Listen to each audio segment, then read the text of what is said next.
उत्तर प्रदेश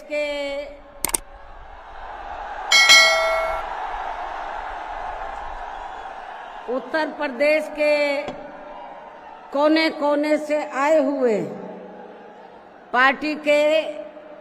सभी छोटे बड़े पदाधिकारी, जनप्रतिनिधि,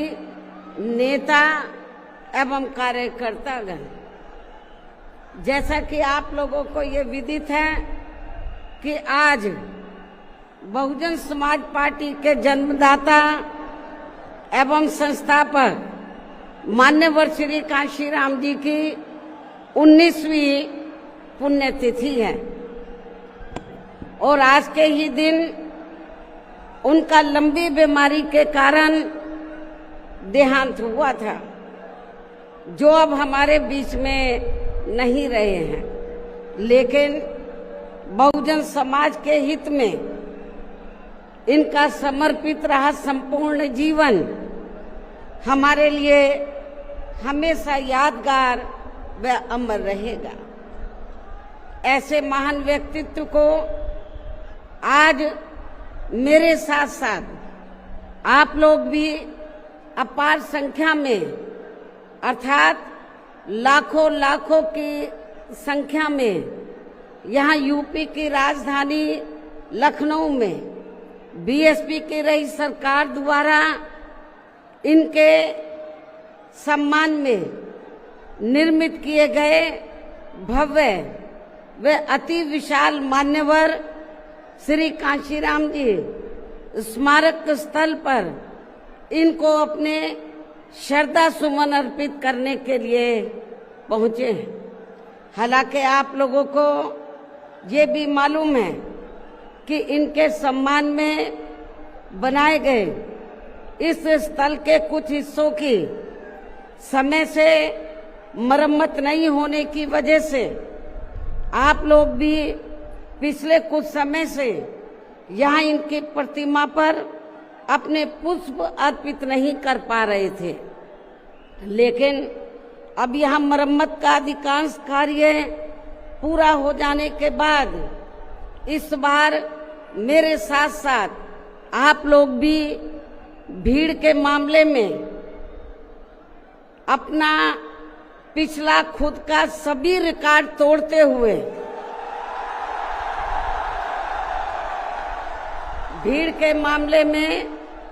अपना पिछला खुद का सभी रिकॉर्ड तोड़ते हुए यहाँ लाखों लाखों की संख्या में इस स्थल पर मान्यवर श्री कांशीराम जी को अपने श्रद्धा सुमन अर्पित करने के लिए पहुंचे हैं, जिसके लिए पार्टी आपकी बहुत बहुत आभारी है। साथ ही वर्तमान राज्य सरकार की भी बहुत बहुत आभारी है और इसलिए आभारी है क्योंकि इस स्थल को देखने वाले लोगों के टिकटों का इकट्ठा हुआ पैसा पूर्व की रही सपा सरकार की तरह वर्तमान भाजपा की राज्य सरकार ने इसे दबाकर नहीं रखा है, बल्कि पार्टी के आग्रह करने पर इसकी मरम्मत करने पर पूरा खर्च किया है। इस संबंध में मैं आप लोगों को ये बताना चाहती हूँ, जब यूपी में हमारी सरकार थी और ये मान्यवर श्री कांशीराम जी के आदर सम्मान में ये जो विशाल स्मारक स्थल जब बनाया गया था, तो हमने उसी समय हमारी सरकार ने ये व्यवस्था की थी कि हम देखने वालों के लिए इस पर हम टिकट की व्यवस्था करेंगे और इसका जो पैसा आएगा टिकट का, तो वो किसी और मद पर खर्च नहीं किया जाएगा, बल्कि जितने भी उत्तर प्रदेश की राजधानी लखनऊ में जो स्मारक बने हैं, पार्क बने हैं, तो उनके रख रखाव पर खर्च किया जाएगा। तो ये हमने व्यवस्था की थी। लेकिन दुख की बात यह है कि जब वर्तमान भाजपा की सरकार से पहले यहाँ सपा की सरकार थी, तो सपा की सरकार ने उस टिकट के पैसे को दबा कर रखा, एक पैसा खर्च नहीं किया इनके रख रखाव पर, और हालत बड़ी जर्जर हो गई थी स्थलों की। यही नहीं, और भी स्थल थे, पार्क थे, उनकी हालत बड़ी खराब हो गई थी। तो तब मैंने उत्तर प्रदेश के मुख्यमंत्री जी को ये कहा, लिखित चिट्ठी के जरिए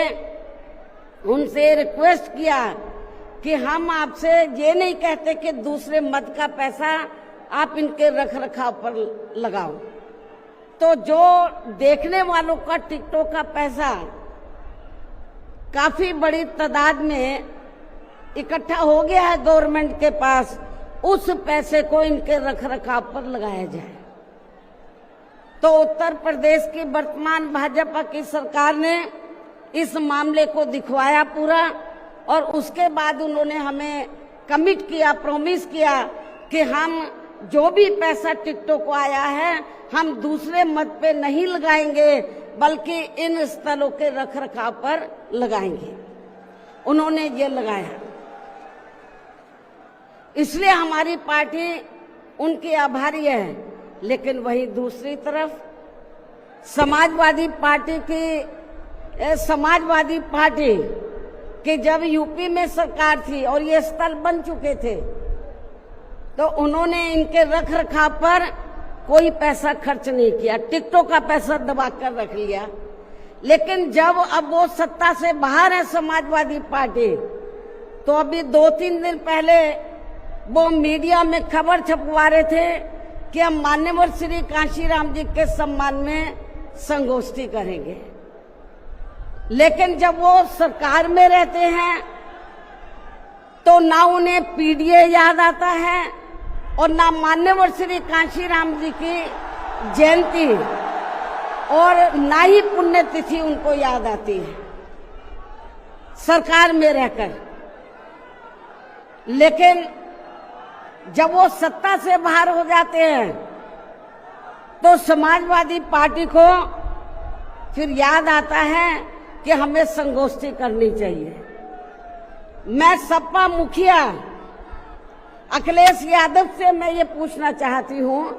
यदि मान्यवर श्री कांशीराम जी के प्रति आपका इतना ही आदर सम्मान था, तो जब यूपी में मेरी सरकार थी तो मेरी सरकार ने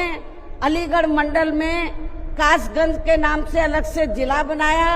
उस जिले का नाम मान्यवर श्री कांशीराम जी नगर के नाम से रखा था। लेकिन जैसे ही समाजवादी पार्टी पावर में आई, उन्होंने नाम बदल दिया। मान्यवर श्री कांशीराम जी के नाम पर हमने कॉलेज, यूनिवर्सिटी, अनेकों संस्थानों के नाम रखे, अनेकों संस्थानों के नाम रखे, जनहित की योजनाएं शुरू की। सारी के सारी अधिकांश जो बड़ी बड़ी योजनाएं थी वो सभी के सभी इन्होंने बंद कर दी समाजवादी पार्टी की सरकार ने। ये इनका दोगला या दोहरा चरित्र नहीं है तो क्या है? जब ये सत्ता में रहते हैं ना इनको पीडीए याद आता है और ना पीडीए के जो संत गुरु और महापुरुष है वो भी याद नहीं आते हैं। जब ये सत्ता से बाहर हो जाते हैं तब इनको हमारे संत गुरु और महापुरुष याद आते हैं। तो ऐसे दोगले लोगों से आप लोगों को बहुत ही सावधान रहने की जरूरत है। और अब मैं मान्यवर श्री कांशीराम जी जो पंजाब राज्य के एक मध्यम दलित परिवार में पैदा हुए हैं, तो इनके बारे में मैं ये कहना चाहूंगी कि इन्होंने भारतीय संविधान के मूल निर्माता एवं दलितों व अन्य उपेक्षित वर्गों के मसीहा परम पूज्य बाबा साहब डॉक्टर भीमराव अंबेडकर की मूवमेंट से व इनके कड़े संघर्ष एवं अथक प्रयासों से देश के खासकर करोड़ों दलितों, आदिवासियों, पिछड़े वर्गों, मुस्लिम व अन्य धार्मिक अल्पसंख्यक समाज के भी हित में भारतीय संविधान में दिए गए कानूनी अधिकारों से प्रेरित होकर तथा उनके बताए हुए रास्तों पर चलकर फिर अपनी पूरी जिंदगी इनके अधूरे रहे कारवा को मंजिल तक पहुंचाने के लिए समर्पित की है। और इसके लिए उन्होंने यानी कि मान्यवर श्री कांशीराम जी ने अपने माँ बाप, भाई बहन, रिश्ते नाते व सरकारी नौकरी आदि सभी त्याग कर बाबा साहब डॉक्टर भीमराव अंबेडकर जी के उस अधूरे रहे कारवा को पूरा करने के लिए लगा दी है, जो बाबा साहब ने यहाँ देश के करोड़ों दलितों एवं अन्य उपेक्षित वर्गों के लोगों को ये कही थी कि मैंने, बाबा साहब ने क्या कहा था कि मैंने अपने कड़े संघर्ष एवं अथक प्रयासों से इन वर्गों के लोगों को भारतीय संविधान में इन्हें स्वाभिमान के साथ जिंदगी व्यतीत करने व खुद अपने पैरों पर खड़े होने के लिए कानूनी अधिकार तो जरूर दिला दिए हैं, लेकिन उनका सही से पूरा लाभ लेने के लिए इन सभी वर्गों के लोगों को अर्थात बहुजन समाज के लोगों को आपस में एकजुट होकर व इन्हें अपने विशाल वोटों के जरिए यहाँ केंद्र एवं राज्यों की भी राजनीतिक सत्ता की मास्टर चाबी खुद अपने हाथों में लेनी होगी। ये परम पूज्य बाबा साहब डॉक्टर अंबेडकर ने कहा था। तभी फिर इनका वास्तव में सही से विकास व उत्थान आदि हो सकता है और तभी फिर ये लोग स्वाभिमान के साथ अपनी पूरी जिंदगी व्यतीत कर सकते हैं, क्योंकि इस मामले में बाबा साहब डॉक्टर भीमराव अंबेडकर जी का ये कहना था कि देश में राजनीतिक सत्ता वह एक ऐसी मास्टर चाबी है जिसके जरिए इन वर्गों के लोग अपनी सभी समस्याओं का समाधान खुद कर सकते हैं। साथ ही ये लोग भी यहाँ अन्य वर्गों की तरह पूरे आत्मसम्मान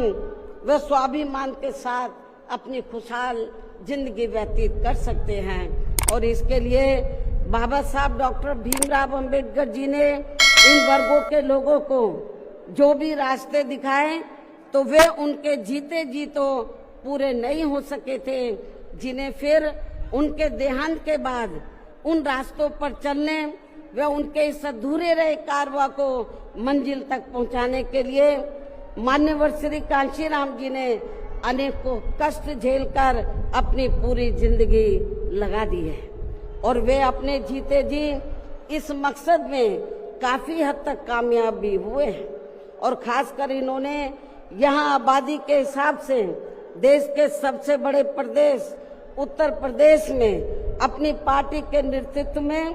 कई बार सरकार बनाकर वे उत्तर प्रदेश सहित नजदीक के लगे राज्यों में भी पार्टी के कुछ सांसद व विधायक आदि भी जिताकर बाबा साहब के कारवा को काफी हद तक आगे बढ़ाया है। इतना ही नहीं बल्कि मान्यवर श्री कांशीराम जी के देहांत होने से पहले उनकी ये दिली तमन्ना थी कि जहां आबादी के हिसाब से देश के सबसे बड़े प्रदेश उत्तर प्रदेश में जहां दलितों एवं अन्य उपेक्षित वर्गों के लोगों की कुल मिलाकर आबादी काफी ज्यादा है, तो इन्हें यहाँ एकजुट होकर अकेले ही अपनी पार्टी की पूर्ण बहुमत की सरकार बनानी होगी। ये मान्यवर श्री कांशीराम जी की उनके देहांत होने से पहले ये दिली तमन्ना थी। तभी फिर इन वर्गों के लोग यहाँ हर मामले में व हर स्तर पर पूरे स्वाभिमान के साथ अपनी जिंदगी व्यतीत कर सकते हैं, जिनसे प्रेरित होकर फिर अन्य राज्यों में भी इन वर्गों के लोग खुद अपने पैरों पर खड़े हो सकते हैं। तभी फिर यहाँ बाबा साहब का काफी हद तक अधूरा रहा सपना जरूर साकार हो सकता है, लेकिन दुख की बात यह है कि मान्यवर श्री कांशीराम जी के जीते जीतो इनका ये सपना साकार नहीं हो सका था, जिसे फिर इनके देहांत के बाद सन 2007 में इनकी एकमात्र रही उत्तराधिकारी व पार्टी की राष्ट्रीय अध्यक्ष ने, अर्थात हमने यहाँ उत्तर प्रदेश में बहुजन समाज के साथ साथ समता मूलक समाज व्यवस्था में विश्वास रखने वाले उच्च वर्गों के लोगों को भी साथ में लेकर इसे पूरा भी किया है। और सन 2007 में देश के विशाल आबादी वाले यूपी स्टेट में पहली बार हमने यहाँ अपनी पार्टी के अकेले ही पूर्ण बहुमत की सरकार बनाई है। हालांकि पहले 3 बार हमने बनाई, वो मिली जुली सरकार थी, लेकिन चौथी बार हमने अकेले अपने बलबूते पर यूपी में पूर्ण बहुमत की सरकार बनाई है। जो यहाँ खासकर कांग्रेस, बीजेपी, सपा व अन्य जातिवादी पार्टियों को कतई भी अच्छा नहीं लगा है, जबकि इससे पहले केंद्र की रही भाजपा सरकार ने सत्ता का दुरुपयोग करके मेरे ऊपर व मेरे माँ बाप, भाई बहन एवं अन्य रिश्ते नातों आदि के ऊपर भी अनेकों गलत एवं फर्जी केस दर्ज करा के हम सभी को जबरदस्ती इनकम टैक्स व सीबीआई आदि के जंजाल में फंसाकर हमारी छवि को धूमिल करने का हर संभव पूरा प्रयास किया है। इसके साथ साथ आगे चलकर इन सब मामलों में केंद्र की रही कांग्रेसी सरकार ने भी हमें न्याय देने के बजाय बल्कि काफी उलझा दिया था, और तब फिर हमें इन सब के विरुद्ध मान्य कोर्ट में भी जाना पड़ा है, जहां हमें न्याय मिला है। इस प्रकार से ये सब भी हमें काफी कुछ झेलना पड़ा है, लेकिन ऐसे विकट व संघर्ष भरे हालातों में भी हमने बाबा साहब डॉक्टर भीमराव अंबेडकर के बताए हुए रास्तों पर चलकर यहाँ उत्तर प्रदेश में सन 2007 में हुए विधानसभा चुनाव में अकेले ही ये चुनाव लड़कर फिर अपनी पार्टी की पूर्ण बहुमत की सरकार बनाई है। और हमने यहाँ बाबा साहब डॉक्टर भीमराव अंबेडकर एवं मान्यवर श्री कांशीराम जी आदि के सपनों को काफी हद तक साकार किया है, और इसके लिए हमने अपनी सरकार में यहाँ जातिवादी, संकीर्ण व पूंजीवादी व्यवस्था के शिकार रहे लोगों को, अर्थात सर्व समाज में से खासकर गरीबों, दलितों, आदिवासियों, पिछड़े वर्गों के साथ साथ मुस्लिम एवं अन्य धार्मिक अल्पसंख्यक समाज के लोगों के भी हित व कल्याण में अनेकों ऐतिहासिक कार्य किए हैं, जिनके नाम बदलकर उन्हें अब अन्य राज्यों में विभिन्न पार्टियों की सरकारें भुना रही है, जबकि इसका वास्तव में असली श्रेय बीएसपी को ही जाता है। साथ ही हमारी पार्टी की रही सरकार ने दलितों एवं अन्य उपेक्षित वर्गों के लोगों के हितों का सभी मामलों में पूरा ध्यान रखा है। खासकर आरक्षण का तो इन्हें पूरा लाभ दिया है। इतना ही नहीं, बल्कि हमने यह अपनी सरकार में सर्व समाज में से गरीबों, मजदूरों, बेरोजगारों, किसानों, वकीलों, कर्मचारियों, व्यापारियों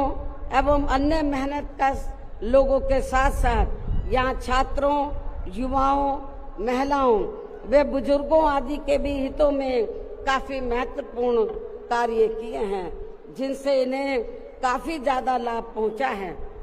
इनके साथ साथ हमारी पार्टी की रही सरकार ने प्रदेश में अपराध नियंत्रण एवं कानून व्यवस्था को भी चुस्त व दुरुस्त करने के लिए यहाँ जाति, धर्म व दलगत राजनीति से ऊपर उठकर कार्य किए हैं, ताकि प्रदेश में अमन चैन व शांति व्यवस्था आदि कायम रहे, जिसकी प्रदेश में उस समय काफी जरूरत भी थी। साथ ही कानून व्यवस्था के मामले में हमने यहाँ हर स्तर पर अन्याय, अपराध व भयमुक्त वातावरण भी पैदा किया है। इस प्रकार से हमारी पार्टी की पूर्ण बहुमत की रही सरकार ने यहाँ सर्व समाज के लोगों को हर मामले में व हर स्तर पर सर्वजन हिताय व सर्वजन सुखाय की नीतियों पर आधारित ही यहाँ काफी बेहतरीन सरकार दी है, जिसे प्रदेश की जनता अभी तक भी भुला नहीं पा रही है। और खासकर हमने रोटी रोजी देने के मामले में सर्व समाज में से यहाँ गरीबों, दलितों एवं अन्य उपेक्षित वर्गों के लोगों को काफी हद तक उन्हें आत्मनिर्भर भी बनाया है, जिनके यहाँ वर्षों से सभी विरोधी पार्टियों की रही सरकारों की जातिवादी, संकीर्ण व पूंजीवादी सोच होने के कारण काफी ज्यादा उपेक्षा की गई है। इतना ही नहीं बल्कि हमने वर्तमान केंद्र की सरकार की तरह अपने राजनीतिक स्वार्थ में इनके टैक्स के पैसों से ही थोड़ा सा मुफ्त में राशन देकर इनको अपना गुलाम व लाचार नहीं बनाया है, अर्थात इनको दूसरों के ऊपर निर्भर नहीं रखा है। इसके साथ साथ हमारी पार्टी की रही सरकार ने देश में यहाँ बहुजन समाज में समय समय पर जन्मे अपने महान संतों, गुरुओं व महापुरुषों में भी खासकर महात्मा ज्योतिराव फूले, छत्रपति शाहू जी महाराज, नारायण गुरु, बाबा साहब डॉक्टर भीमराव अंबेडकर, मान्यवर श्री कांशीराम जी, संत गुरु रविदास जी व गौतम बुद्ध आदि को भी विभिन्न रूपों में पूरा आदर सम्मान दिया है। जो ये सब यहाँ जातिवादी पार्टियों को कतई भी रास नहीं आ रहे हैं, और इस मामले में समाजवादी पार्टी तो सबसे आगे रही है। और अब ये समाजवादी पार्टी यहाँ अपने राजनीतिक स्वार्थ में जबरन पीडीए आदि की हवाई बातें करके इन वर्गों को गुमराह करने में लगी है, जबकि हमारी पार्टी की रही सरकार ने अपने संतों, गुरुओं व महापुरुषों आदि के नाम पर यहाँ प्रदेश में जिन जिलों, संस्थानों एवं योजनाओं आदि के नाम रखे थे, तो उनमें से काफी को तो सपा की रही सरकार ने बदल दिया है, जैसा कि शुरू में मैंने आप लोगों को बताया है। साथ ही हमने इन वर्गों के विकास व उत्थान में जो अनेकों महत्वपूर्ण योजनाएं शुरू की थी, तो उन्हें भी अधिकांश बंद कर दिया गया है। आरक्षण दिए जाने के मामले में भी सपा की रही सरकार ने यहाँ दलितों, आदिवासियों एवं अन्य पिछड़े वर्गों के लोगों के साथ हमेशा पक्षपात वाला रवैया ही अपनाया है। इनके पदोन्नति में आरक्षण को तो इस पार्टी की रही सरकार ने एक प्रकार से यहाँ खत्म ही कर दिया था। इसके अलावा इनकी रही सरकार में यहाँ गुंडों, बदमाशों, माफियाओं एवं अन्य अराजक तत्वों को ही ज्यादातर बढ़ावा दिया गया है, जिसकी वजह से यहाँ कानून व्यवस्था भी काफी बुरी तरह से चरमरा गई थी। और अब अधिकांश मामलों में लगभग यही स्थिति हमें यह वर्तमान बीजेपी की सरकार में भी देखने के लिए मिल रही है, जबकि आजादी के बाद इनसे पहले यहाँ शुरू में काफी वर्षों तक कांग्रेस पार्टी के रहे शासनकाल में तो इन वर्गों का हर स्तर पर काफी ज्यादा शोषण व उत्पीड़न आदि हुआ है। एक प्रकार से कुल मिलाकर यहाँ यूपी में कांग्रेस पार्टी का भी ज्यादातर जातिवादी, संकीर्ण व पूंजीवादी सोच के आधार पर ही शासन चलता रहा है। और सन 1975 में देश में लगी इमरजेंसी में तो कांग्रेस पार्टी की रही सरकार ने यहाँ बाबा साहब के संविधान को भी काफी हद तक प्रभावहीन ही बना दिया था, जिसकी आड़ में अब इस पार्टी के लोग आए दिन किस्म किस्म की नाटकबाजी करते रहते हैं। संविधान को हाथ में लेकर किस्म किस्म की नाटकबाजी करते रहते हैं। इसके साथ साथ कांग्रेस पार्टी ने हर प्रकार के हथकंडे इस्तेमाल करके बाबा साहब डॉक्टर भीमराव अंबेडकर को संसद में भी चुनकर नहीं जाने दिया था। इसके अलावा केंद्र में इसी कांग्रेस पार्टी की रही सरकार ने भारतीय संविधान के मूल निर्माता एवं उपेक्षित वर्गों के मसीहा परम पूज्य बाबा साहब डॉक्टर भीमराव अंबेडकर को भारत रत्न की उपाधि से भी सम्मानित नहीं किया था। इसके बाद फिर इनकी मूवमेंट को आगे गति देने वाले मान्यवर श्री कांशीराम जी को भी उनके देहांत के बाद केंद्र में रही इसी कांग्रेस पार्टी की सरकार ने इनके सम्मान में एक दिन के लिए भी राष्ट्रीय शोक घोषित नहीं किया था। इसी प्रकार समाजवादी पार्टी की भी सरकार ने एक दिन के लिए भी राष्ट्रीय शोक घोषित नहीं किया था। साथ ही इन्होंने देश में पिछड़े वर्गों की आरक्षण संबंधी मंडल कमीशन की रिपोर्ट को भी लागू नहीं किया था, जिसे फिर बीएसपी के अथक प्रयासों से श्री बीपी सिंह जी की रही सरकार में ही लागू किया गया था। इसके साथ साथ उसी समय ही बाबा साहब डॉक्टर भीमराव अंबेडकर जी को भी भारत रत्न की उपाधि से सम्मानित किया गया था। इसी प्रकार अब बीजेपी व अन्य जातिवादी पार्टियों के भी शासनकाल में इन वर्गों का शोषण व उत्पीड़न आदि होना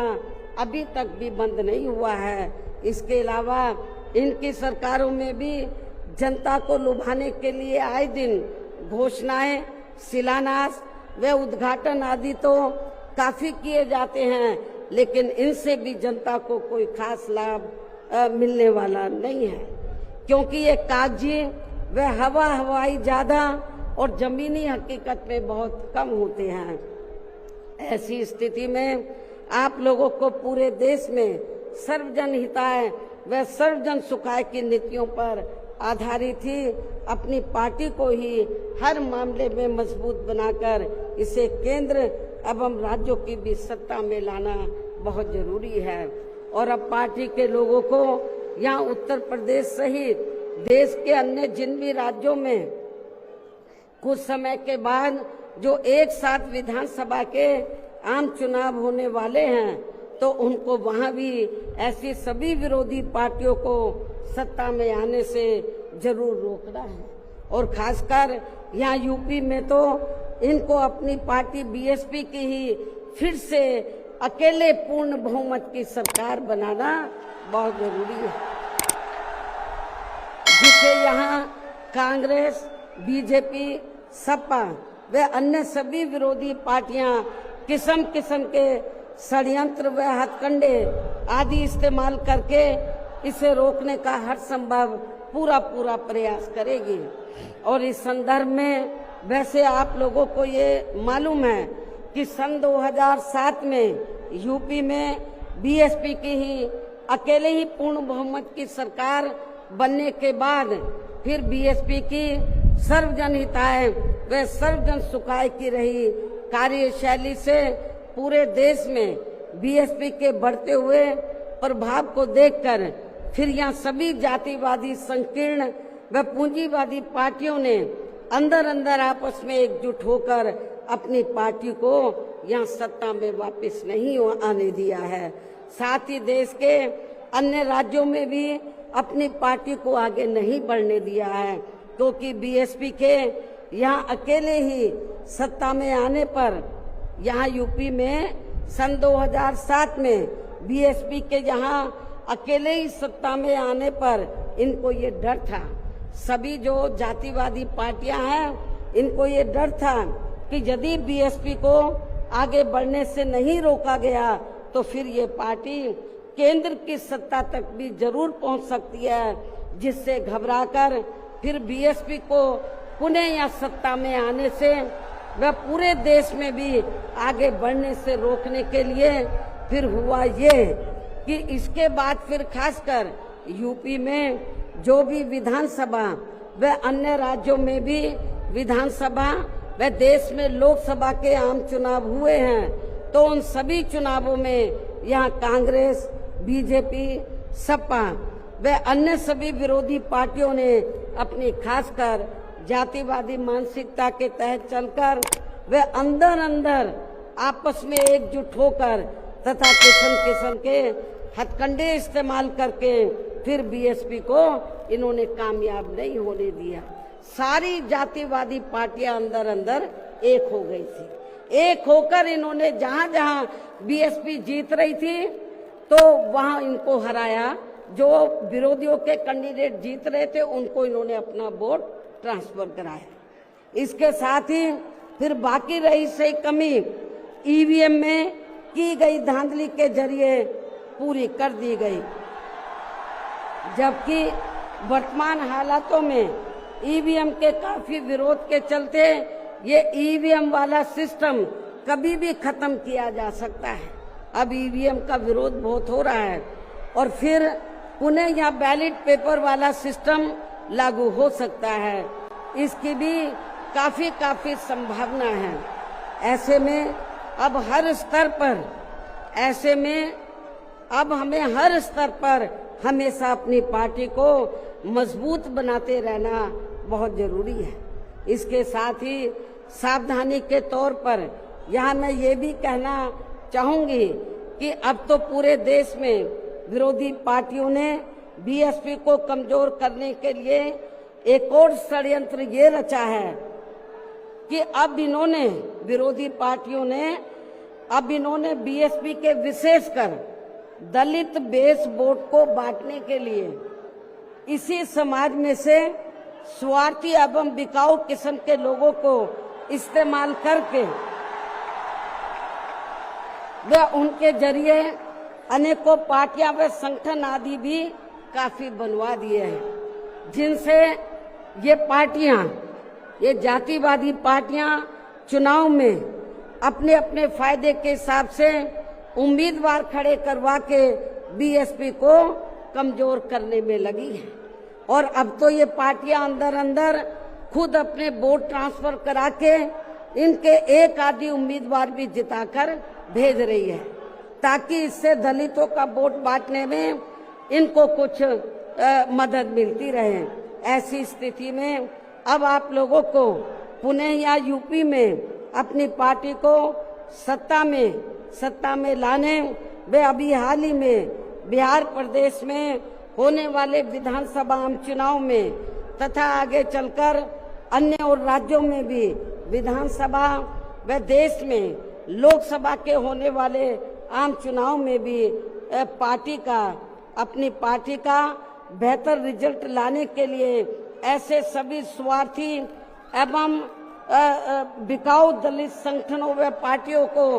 अपने यार दोस्त, जात बिरादरी व रिश्ते नाते आदि के चक्कर में भी पड़कर अब इनको अपना एक भी वोट देकर खराब नहीं करना है, वरना फिर इसका पूरा लाभ यहाँ विरोधी पार्टियों को ही मिलता रहेगा। जिसे भी खास ध्यान में रखकर अब हर छोटे बड़े चुनाव में आप लोगों को अपना एक भी वोट ऐसे सभी स्वार्थी एवं बिकाऊ पार्टियों एवं संगठनों आदि को नहीं देना है, बल्कि अपनी एकमात्र हितैषी पार्टी बीएसपी को ही देना है, ताकि बीएसपी फिर से अपना बेहतर रिजल्ट लाकर पुणे या यूपी की सत्ता में वापस हो सके तथा देश के अन्य सभी राज्यों में भी पार्टी पुणे आगे बढ़ सके। और इसके लिए विरोधी पार्टियों के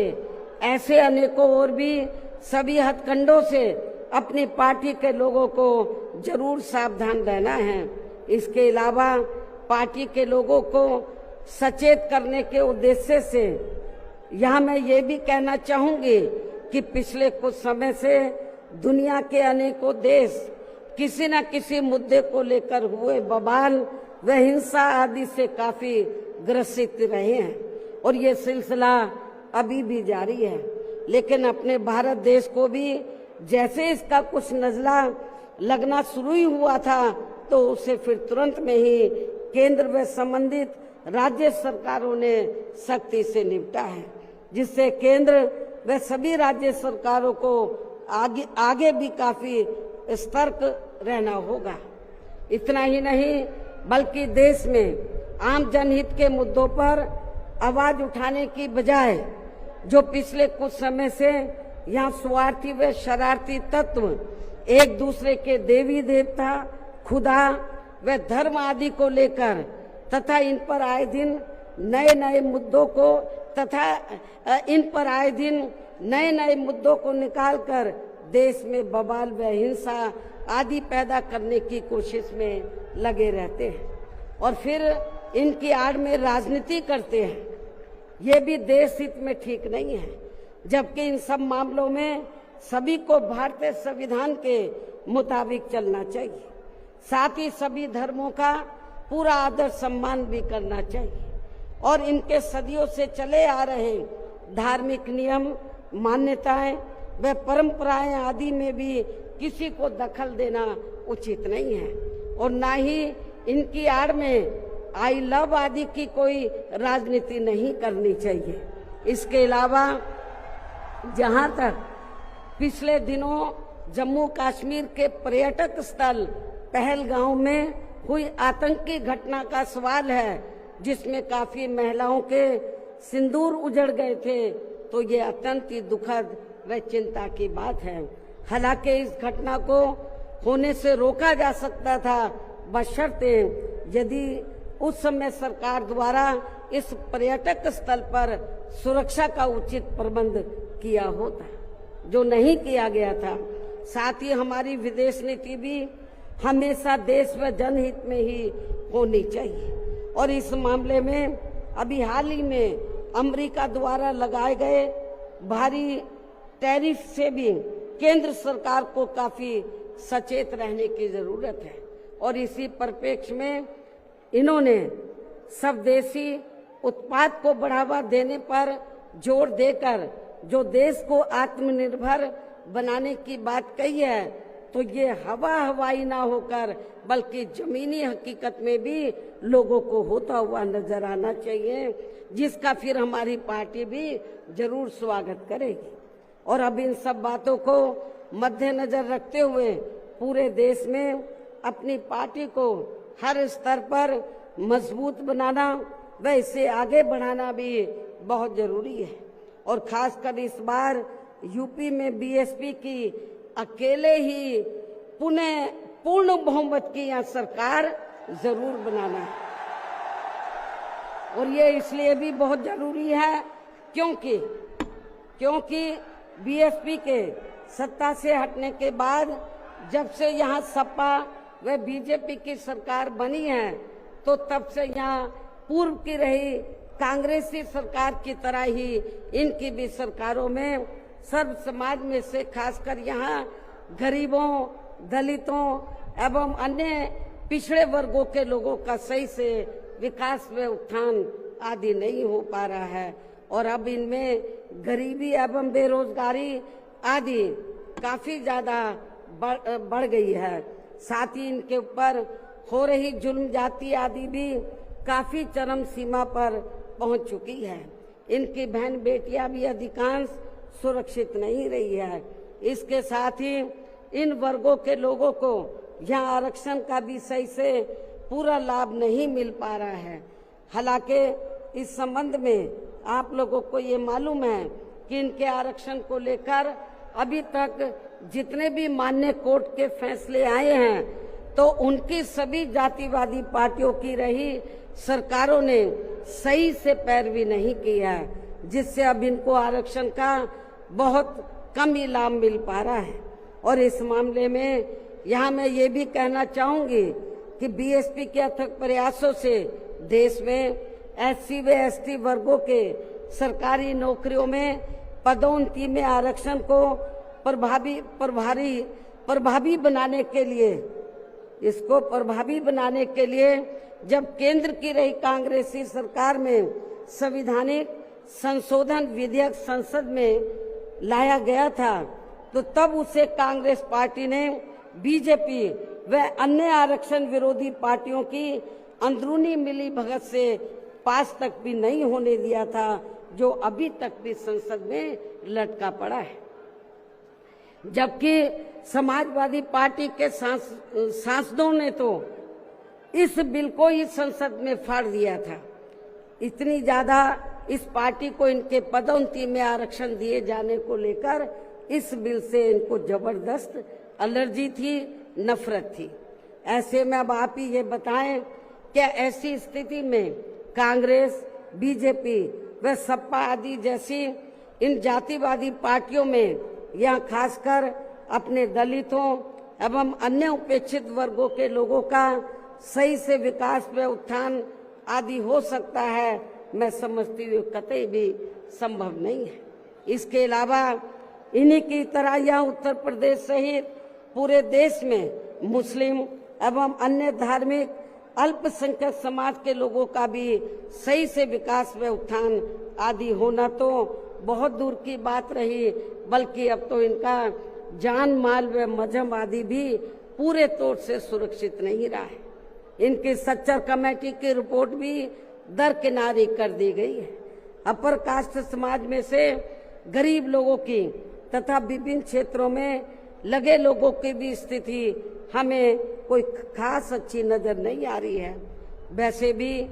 इन सब मामलों में केंद्र व राज्य सरकारों के भी अधिकांश कार्य सरकारी फाइलों में ही सिमट कर रह जाते हैं, ये भी छिपा नहीं है। कानून व्यवस्था भी यूपी सहित पूरे देश में कोई खास अच्छी नहीं है। हर प्रकार के अपराध भी काफी बढ़ रहे हैं। ऐसे में ये विरोधी पार्टियां सत्ता में आने के लिए खासकर चुनाव के समय में अपने अपने चुनावी घोषणा पत्रों में जो किस्म किस्म के लुभावने वायदे करती हैं, तो उनको फिर ये पार्टियां सत्ता में आने के बाद 50% भी लागू नहीं करती हैं। साथ ही इनके गलत आर्थिक नीतियों की वजह से पूरे देश में गरीबी, बेरोजगारी व महंगाई आदि भी लगातार बढ़ती जा रही है, जिन पर पर्दा डालने के लिए अब ये पार्टियां आए दिन किस्म किस्म के हथकंडे इस्तेमाल करती रहती हैं। इतना ही नहीं, बल्कि अब तो सत्ता एवं विपक्ष अंदर अंदर मिलकर वे अपनी जातिवादी मानसिकता के तहत चलकर यहाँ बाबा साहब डॉक्टर भीमराव अंबेडकर द्वारा निर्मित किए गए इनके मानवतावादी व समतामूलक भारतीय संविधान को भी बदलकर इसे ये पुराने वाले जातिवादी ढांचे में ही परिवर्तित करना चाहते हैं, जिसके लिए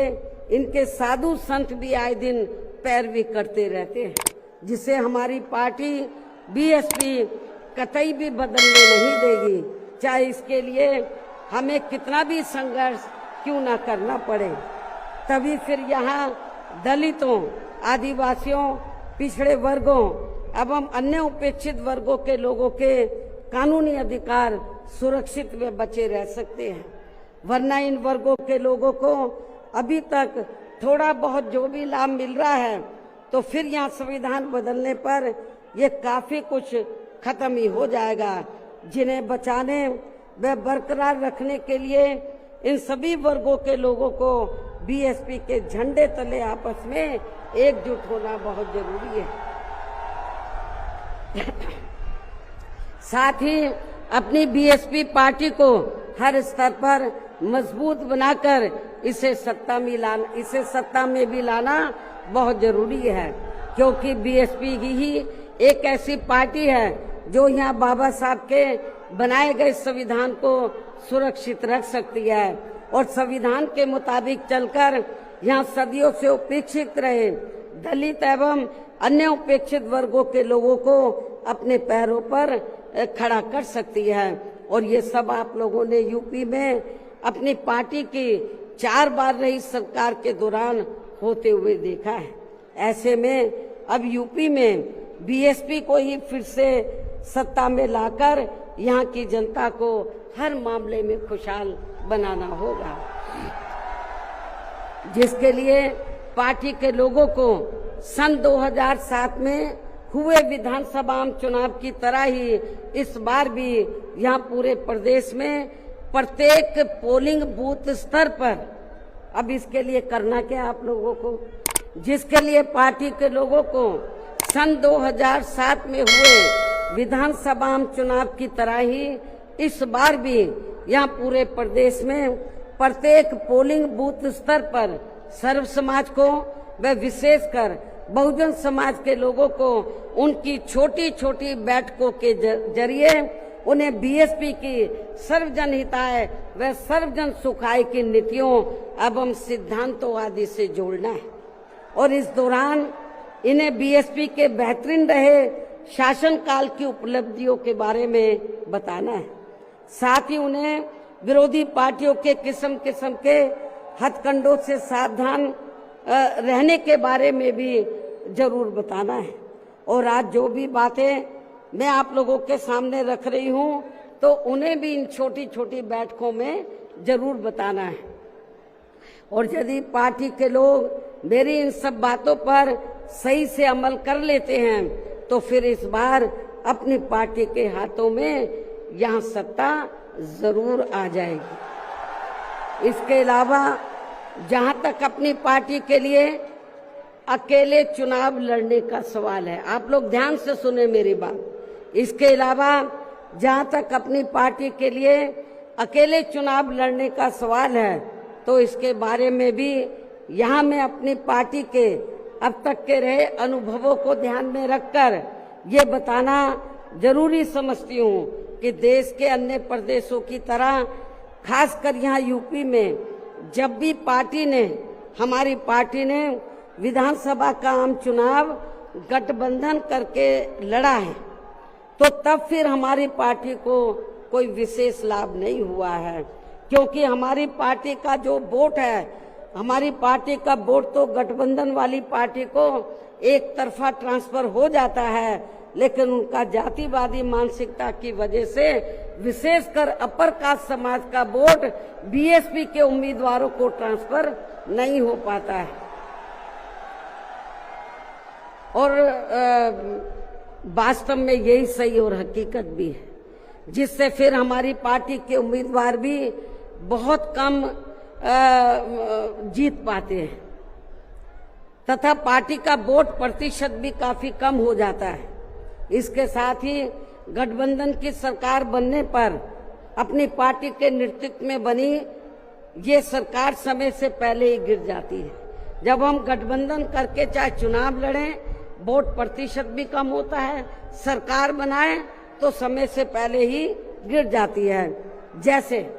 सन 1993 में बीएसपी ने सपा से गठबंधन करके यहाँ यूपी में विधानसभा का आम चुनाव लड़ा था तो पार्टी केवल 67 सीटें ही जीत पाई थी। उसके बाद फिर 1996 में पार्टी ने कांग्रेस पार्टी से गठबंधन करके यहाँ विधानसभा का आम चुनाव लड़ा था तो तब फिर पार्टी केवल 67 सीटें ही जीत पाई थी। पहले भी 67, उसके बाद में भी 67। और जब सन 2002 में पार्टी ने यूपी विधानसभा का आम चुनाव अकेले लड़ा था तो तब पार्टी लगभग 100 सीटें जीत गई थी सन 2002 में, जिसमें पार्टी के 2 जीते हुए आजाद उम्मीदवार भी शामिल हैं, जिनको किन्हीं कारणवश सिंबल समय से नहीं मिल पाया था। और फिर इससे पार्टी के लोगों का काफी मनोबल भी बढ़ा था। लेकिन यहाँ खास ध्यान देने की बात यह है कि पार्टी इन तीनों बार गठबंधन की बनी सरकार में अपना कभी भी समय पूरा नहीं कर पाई। हमने तीनों बार जब गठबंधन करके सरकार बनाई तो कभी भी अपना समय पूरा नहीं कर पाई है, अर्थात समय से पहले ही गिर गई है। आप रिकॉर्ड उठाकर देख लो। इसके बाद सन 2007 में पार्टी ने फिर से अकेले यहाँ यूपी में विधानसभा का आम चुनाव लड़ा था तो तब फिर अपनी पार्टी 200 से ऊपर सीटें जीत गई थी। और फिर हमने यहाँ यूपी में पहली बार पूरे 5 साल के लिए अकेले ही अपनी पार्टी की पूर्ण बहुमत की सरकार बनाई थी। और इस दौरान हमने सर्व समाज के हित में काफी ऐतिहासिक कार्य किए थे। ऐसे में पार्टी द्वारा गठबंधन करके चुनाव लड़ने से या फिर गठबंधन की सरकार बनाने से भी यहाँ सर्व समाज में से खासकर गरीबों एवं बहुजन समाज के लोगों का सही से विकास व उत्थान आदि नहीं हो सकता है। इसलिए इस बार यहाँ यूपी विधानसभा के होने वाले आम चुनाव में अब तक के रहे अनुभवों के मुताबिक हमारी पार्टी ने सन 2007 की तरह ही अकेले ये चुनाव लड़ने का फैसला लिया है। वैसे मुझे ये पूरा भरोसा है कि आज के कार्यक्रम में अपने खुद के पिछले सभी रिकॉर्ड तोड़ते हुए उम्मीद से कई गुना ज्यादा लाखों की संख्या में आई ये अपार भीड़ इस बार यहाँ यूपी में होने वाले विधानसभा आम चुनाव में अपनी पार्टी को सत्ता में जरूर लाएगी। और इसके लिए अभी से ही पार्टी के लोगों को यहाँ विरोधी पार्टियों के पुराने व नए सभी षड्यंत्रों व हथकंडों आदि से सावधानी बरतते हुए अपनी पार्टी के जनाधार को बड़े पैमाने पर बढ़ाना है। साथ ही हर स्तर पर पार्टी को मजबूत भी बनाना है। विरोधियों की अफवाहों से भी पार्टी के लोगों को जरूर सचेत रखना है। और इस संबंध में इसका ताजा हथकंडा ये है कि इन्होंने आज के 9 अक्टूबर के कार्यक्रम के घोषित होते ही पिछले महीने से ये अफवाह फैलाना शुरू कर दिया था। मैं क्यों बोल रही हूँ अफवाहों से सावधान रहना है, क्योंकि इस संबंध में ताजा उदाहरण ये है कि इन्होंने आज के 9 अक्टूबर के कार्यक्रम के घोषित होते ही पिछले महीने से ये अफवाह फैलाना शुरू कर दिया था कि दूसरी पार्टियों के फलाना वरिष्ठ नेता बीएसपी में आ रहे हैं और वे बीएसपी प्रमुख से दिल्ली व लखनऊ में भी मिले हैं, लेकिन मुझे तो इसके बारे में अभी तक भी कोई जानकारी नहीं है। मिलना तो बहुत दूर की बात है और मैं कभी छिप के नहीं मिलती हूँ, जब मिलती हूँ तो खुले में मिलती हूँ मन। इतना ही नहीं बल्कि अन्य और भी मामलों में किस्म किस्म की गलत, झूठी व तथ्यहीन खबरें एवं अफवाहें आदि फैलाने के लिए भी यहाँ विरोधी लोग सोशल मीडिया, जातिवादी मानसिकता वाले टीवी चैनल एवं प्रिंट मीडिया आदि का भी काफी दुरुपयोग व गलत इस्तेमाल कर सकते हैं। जबकि विरोधी लोग सन 2007 में भी ऐसी अफवाहें फैलाते रहे हैं, लेकिन उस समय हमारे लोगों के गुमराह ना होने की वजह से फिर अपनी पार्टी की यहाँ अकेले ही पूर्ण बहुमत की सरकार बन गई थी। और यदि पार्टी के लोग इस बार भी चुनाव में वोट पड़ने तक या किसी भी मामले में गुमराह नहीं होते हैं तो फिर इस बार हमारी पार्टी की पुनः या पूर्ण बहुमत की सरकार जरूर बन जाएगी। वैसे मुझे पूरी उम्मीद है कि पार्टी के लोग मेरी इन सब बातों पर सही से अमल करके इस बार अपनी पार्टी बीएसपी को ही अकेले यहाँ सत्ता में जरूर लाएंगे और अपनी बहन जी को 5वीं बार यूपी का मुख्यमंत्री भी जरूर बनाएंगे। और आज ये लाखों की तादाद में आई अपार भीड़ व उनका जोश व उत्साह भी इस बात के काफी कुछ संकेत दे रहा है। जिनको यहाँ दूसरी पार्टियों की तरह ये जो लाखों की संख्या में लोग आए हैं तो इनको यहाँ दूसरी पार्टियों की तरह मजदूरी देकर दिहाड़ी पर नहीं लाया गया है, बल्कि ये लोग अपने खून पसीने की कमाई के पैसों से ही खुद चलकर आज के अपने 9 अक्टूबर के प्रोग्राम में मुझे सुनने के लिए आए, जिन्होंने भीड़ के मामले में आज अपने खुद के भी अपने पिछले सभी रिकॉर्ड तोड़ दिए हैं। और अब मैं यहाँ आप लोगों को ये भी विश्वास दिलाना चाहती हूँ, जब इस बार बीएसपी की पुनः यहाँ पूर्ण बहुमत की सरकार बन जाएगी तो तब फिर हमारी पार्टी की बनी ये सरकार, यहाँ पिछली रही सपा सरकार ने, वह वर्तमान में चल रही बीजेपी की भी सरकार ने, जो इन्होंने अपनी जातिवादी, संकीर्ण व पूंजीवादी मानसिकता के तहत चलकर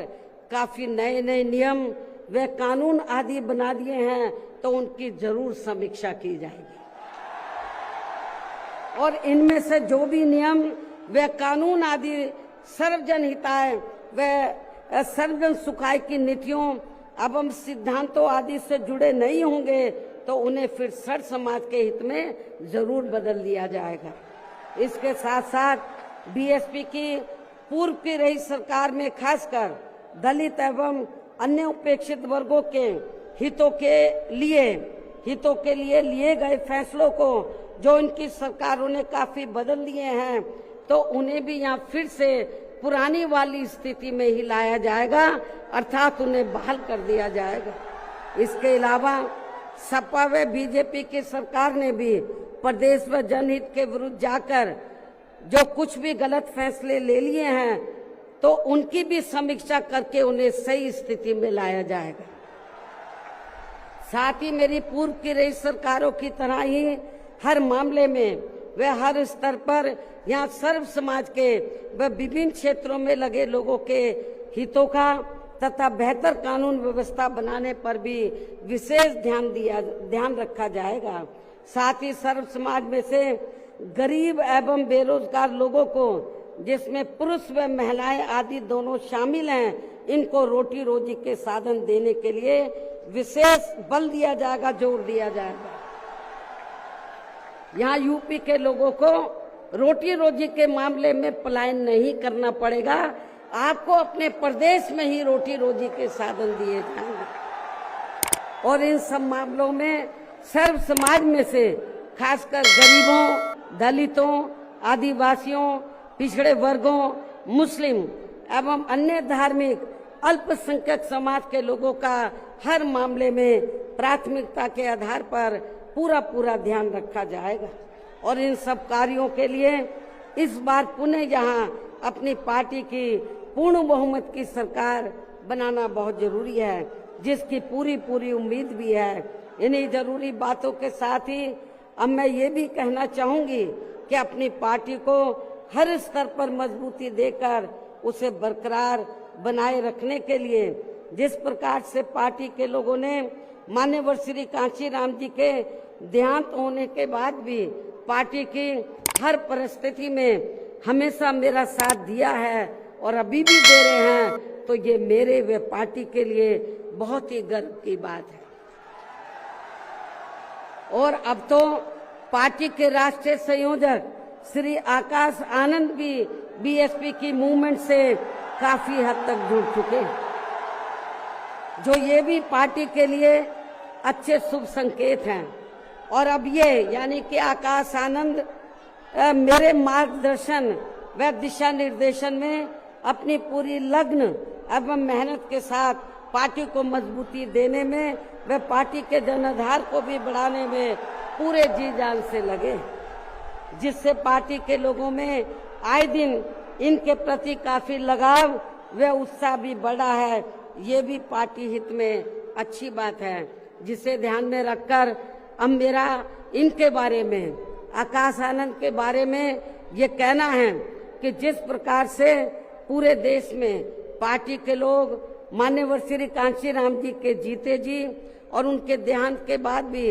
हर परिस्थिति में मेरे साथ खड़े रहे हैं, तो मैं भी ये चाहूंगी उसी प्रकार से पार्टी के लोग श्री आकाश आनंद के साथ भी हमेशा खड़े रहेंगे और इनका हर परिस्थिति में पूरा साथ भी जरूर देंगे। वैसे इस मामले में इनके पिता श्री आनंद कुमार भी इनकी शुरू से ही पूरी मदद करते रहे हैं। इसके साथ साथ श्री आनंद कुमार दिल्ली में रहकर माननीय श्री कांशीराम जी के देहांत होने के बाद से ही ये मेरी गैर हाजिरी में व मेरे दिशा निर्देशन में पार्टी का पूरा लेखा जोखा आदि का कार्य भी काफी अच्छे से संभाल रहे हैं। जो ये पार्टी का खास कार्य है, इसलिए इनको पार्टी का राष्ट्रीय उपाध्यक्ष बनाकर इन्हें पार्टी की ये अति महत्वपूर्ण जिम्मेवारी सौंपी हुई। इसी प्रकार से पार्टी के राष्ट्रीय महासचिव श्री SC मिश्रा जी को भी हमने पार्टी का लीगल व मीडिया का तथा अपने खुद के समाज को भी, अपने खुद के ब्राह्मण समाज को भी पार्टी में जोड़ने का ये विशेष कार्य सौंपा हुआ है, जिससे ये मेरे दिशा निर्देशन में अपनी जिम्मेवारी को सही से निभा रहे हैं। हालांकि इनके बेटे श्री कपिल मिश्रा ने भी आज के कार्यक्रम में यह फ्री मेडिकल मदद देने की भी व्यवस्था की है, जो इनका ये कार्य पार्टी के प्रति इनके सेवा भाव को भी काफी कुछ दर्शाता है। पार्टी के हमारे विधायक श्री उमा शंकर सिंह जी भी पार्टी व मूवमेंट के हित में हमेशा मददगार व सक्रिय रहते हैं तथा इनको भी अपने खुद के समाज को पार्टी में जोड़ने की एक खास जिम्मेवारी सौंपी हुई है, जिससे ये पूरी ईमानदारी व निष्ठा से निभा रहे हैं। यूपी BSP प्रदेश अध्यक्ष श्री विश्वनाथ पाल भी पार्टी संगठन का कार्य देखने व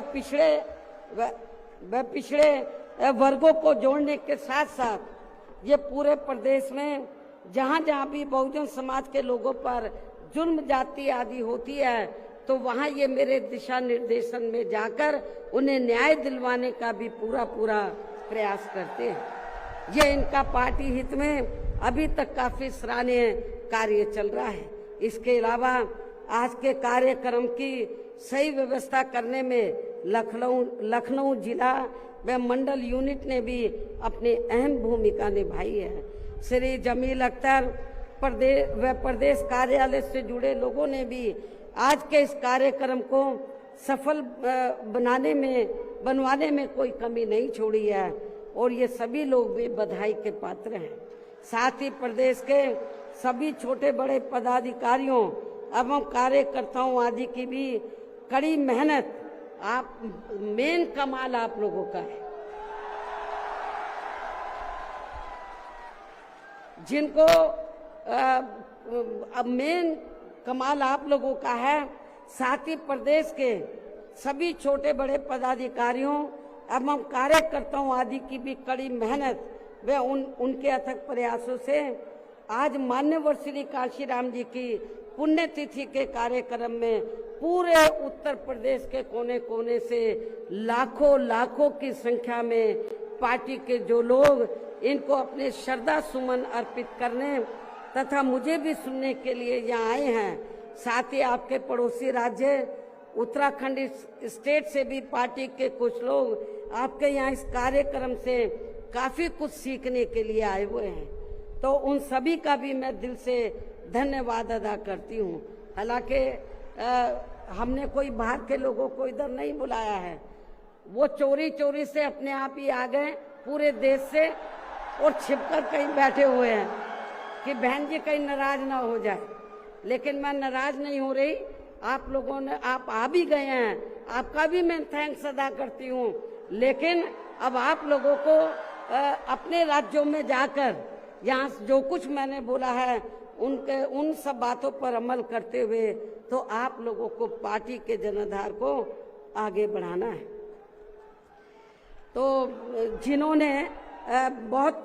क्योंकि जो भी लोग हैं तो बहुत कुछ यहाँ सीखने के लिए आए हैं। वो किस लिए आए हैं? वर्कर है थोड़े से बेचारे थोड़े